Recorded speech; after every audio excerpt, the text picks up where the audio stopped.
তো hello' guys welcome to my another blogs কি খবৰ আশা কৰোঁ সকলোৰে ভাল। তো গাইছ বৰ্তমান আমি আহিছোঁ মাধৱদেৱৰ জন্মস্থান লেটেকু পুখুৰীলৈ।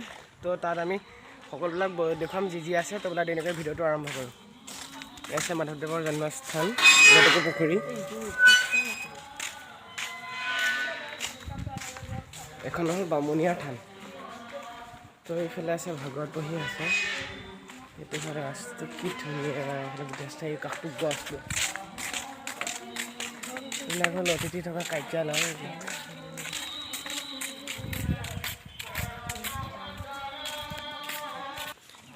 তো আহি আছে এয়া, এইটো হ'ল পুখুৰীটো মাধৱদেৱে গা ধোৱা পুখুৰী। এইটো এটা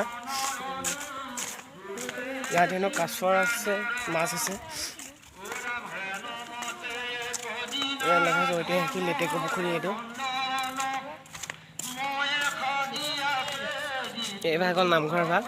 নামঘৰত ভাগৱত পঢ়ি আছে বৰ্তমান। এই ভাগ হ'ল ভাওনা পতাৰ কাৰ্যালয়। এয়া এইফালে এয়া গোটেই ষ্টেজটো হেৰিটো বৰ্তমান হেৰি কৰি থৈ দিছে, বন্ধ কৰি থৈ দিছে। ইয়াত মানে হেৰি নকৰে, আমি পাৰ্মিশ্যনলৈ সোমাই আহিছোঁ বৰ্তমান। তো সেই ভাগ নামঘৰ আছে ভিতৰত। তো কাষত ভাগত চলি আছে কাৰণে ইমান মাতটো ভালকৈ নাহিব পাৰে। এই ভাগ হ'ল নামঘৰ ভাগ। এই ভাগ হ'ল ভাগত পঢ়ি আছে তাত। তো এতিয়া আমি যাম সিফালে আছে মানে মাধৱদেৱৰ পানী খোৱা পুখুৰীটো তাত আছে। তো গাইছ ব'লক এনেকৈ আমি তাত যাওঁ। তাত আমি বৰ্তমান সোমাইছোঁ। তাৰ সিফালে কুঁৱাটো ফালে এইবিলাক হ'ল গছবিলাক কি মজাছে বনাই দিছে গছ। পৰিৱেশটো কিন্তু ধুনীয়া দেই। তো এইভাগ হ'ল মাধৱদেৱৰ পুখুৰী সেই গা ধোৱা কুঁৱা ভাগ ইয়াত আছে।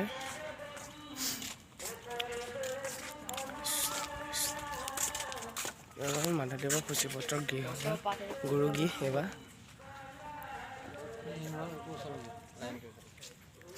এইভাগ হ'ল গুৰু গৃহ। মাধৱদেৱে মানে ইয়াত ভাগৱত পঢ়িছিলে কৃষ্ণ।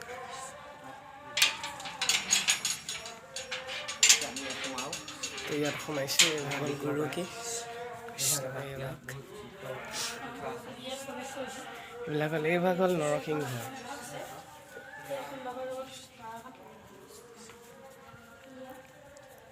এইজন হ'ল বামন। তো আমি যাম এতিয়া গাইছ তালৈ। তাত আছে কুঁৱা ভাগ। ব'লক আমি তাত কুঁৱা ভাগ চাওঁ। তো এই ভাগ হ'ল কুঁৱা ভাগ। আমি এতিয়া কুঁৱা ভাগলৈ যাওঁ। ইয়াত লেখা আছে কুঁৱাৰ দাত্ৰী। এই ভাগ হ'ল কুঁৱা ভাগ কৃষ্ণ কৃষ্ণ। এই ভাগ হ'ল কুঁৱা ভাগ মাধৱদেৱে গা ধোৱা কুঁৱা ভাগ। দেখিলে তো গাইছে চাই লাগিছে কুঁৱা গোটেই দ হৈ আছে, মানে ভালকৈ নেদেখিব আন্ধাৰ। মোৰ মতে চাগে বেয়া শুনিছে, পানী লাগি আছে যে।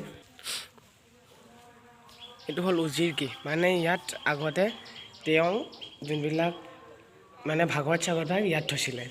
তো এতিয়া নিব নামঘৰত থ'লাগে। তো গাইছ ভিডিঅ'টো কেনেকুৱা পালে জনাব, লগতে চেনেলটো ছাবস্ক্ৰাইব কৰি দিব আৰু ভিডিঅ'টো লাইক কৰি দিব।